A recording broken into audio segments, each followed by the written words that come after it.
జనాభా అవసరాలు, ప్రజా రవాణా సౌకర్యాన్ని మెరుగుపరచాలి. ఈ మెట్రో నగరాన్ని అంతర్జాతీయ స్థాయిలో గుర్తింపు తేవడానికి అవసరమైన కార్యాచరణను, ప్రణాళికల్ని మన రాష్ట్ర ప్రభుత్వం రచించుకున్నది. కాబట్టి ఈరోజు మెట్రో విస్తరణ జరగాలి అని అంటే కేంద్ర ప్రభుత్వం, రాష్ట్ర ప్రభుత్వం కలిసి విస్తరించాలి. విస్తరణకు అవసరమైన విధి విధానాలను, కార్యాచరణను ముందుకు తీసుకువెళ్ళాలి అని అంటే ఫేజ్ 1ని ఎల్ఎన్టీ సంస్థ నుంచి రాష్ట్ర ప్రభుత్వము స్వాధీనం చేసుకోవాల్సిన పరిస్థితులు ఉత్పన్నమైనవి.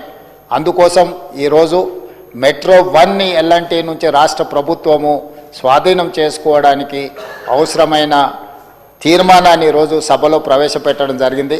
సభ్యులందరినీ ఏకగ్రీవంగా ఈ తీర్మానాన్ని ఆమోదించవలసిందిగా తమరి ద్వారా విజ్ఞప్తి చేస్తున్నాను అధ్యక్ష.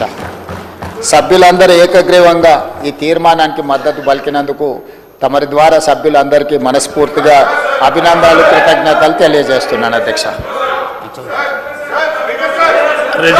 Resolution has moved. The question is that the government resolution is the before the house. Those who are for the resolution, please say aye. Those who are against, please say no. Yeah, have it. I have it.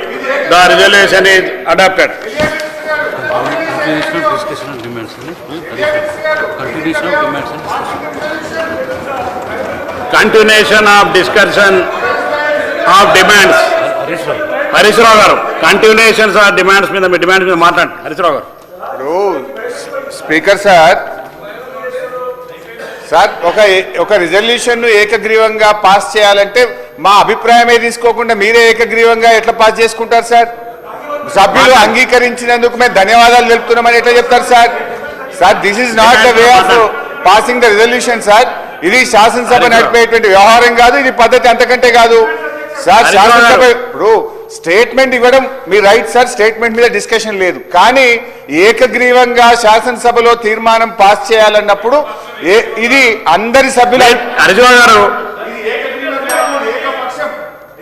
Whip గారు. అధ్యక్ష, ఇప్పుడు demands మీదే చర్చకు మీరు అవకాశం ఇచ్చినప్పుడు demands మీద వారు మాట్లాడే ప్రయత్నం చేయాలి తప్ప సభానాయకుడిగా గౌరవ ముఖ్యమంత్రి గారు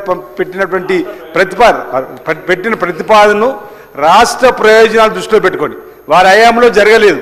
వారు ముందు చూపుతోటి మెట్రోను మనం స్వాధీనం చేసుకొని హైదరాబాద్ను అభివృద్ధి పత్రంలో తీసుకొని పోయే ప్రయత్నం చేస్తే మూసీ నది ప్రక్షాళన అంటే వారికి పట్టదు అధ్యక్ష. 4th సిటీని తీసుకొని ముందుకు పోతామంటే పట్టదు అధ్యక్ష. ప్రతి దానికి అడ్డంకులే. మా ముఖ్యమంత్రి గారు తీసుకున్న ప్రతి నిర్ణయానికి అడ్డంకులు సృష్టించాలని ప్రయత్నం చేయడం తప్ప మరొకటి కాదు. ఈరోజు పద్దుల మీద ఏదైతే డిమాండ్స్ ఉందో మీరు అవకాశం దాని మీద మాట్లాడే అవకాశం ఇవ్వాల్సిందిగా నేను మిమ్మల్ని కోరుతున్నాను అధ్యక్ష. హరీష్ రావు గారు, డిమాండ్స్ మీద మాట్లాడండి ప్లీజ్. డిమాండ్స్ మీద మాట్లాడండి.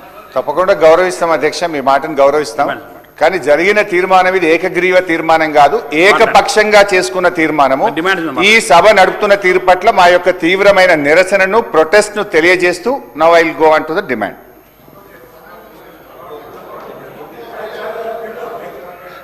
అధ్యక్ష, ఈరోజు డిమాండ్స్ మీద మాట్లాడడానికి అవకాశం ఇచ్చినందుకు మీకు ధన్యవాదాలు తెలియజేస్తూ, అయితే ఈరోజు నేను మైనింగ్ డిపార్ట్మెంట్ మీద, మా కొత్త మంత్రి గారు వివేక్ గారు అయినారు, వారికి శుభాకాంక్షలు. అయితే మైనింగ్ డిపార్ట్మెంట్ మీద నేను ఈరోజు ఈ డిమాండ్ మీద మాట్లాడాలనుకుంటున్నా. మిగతా డిమాండ్స్ మీద మా గౌరవ సభ్యులు మాట్లాడతారు అధ్యక్ష. ఇకపోతే అధ్యక్ష, ఈ మైనింగ్ డిపార్ట్మెంట్ అనేది చాలా ముఖ్యమైనటువంటి డిపార్ట్మెంటు. రాష్ట్ర ప్రభుత్వానికి 2 రకాల ఆదాయాలు ఉంటాయి. ఒకటి ట్యాక్స్ రెవెన్యూ, రెండవది నాన్ ట్యాక్స్ రెవెన్యూ. సో ఇందులో ఈ మైనింగ్ డిపార్ట్మెంట్ ద్వారా వచ్చేటువంటి ఆదాయం it's a non tax revenue. రాష్ట్ర ప్రభుత్వ ఖజానాకు మరి ఆదాయం వచ్చేటువంటి ఇటువంటి శాఖల్లో అధికారులు కానీ ప్రభుత్వం కానీ ఎంత జాగ్రత్తగా పనిచేస్తే మన ఖజానాకు అన్ని డబ్బులు సమకూరుతాయి.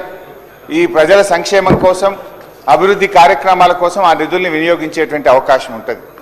కానీ ప్రభుత్వం అధికారులు నిర్లక్ష్యంగా వ్యవహరిస్తే రాష్ట్ర ఖజానాకు తూట్లు పడేటువంటి అవకాశం ఉంటుంది.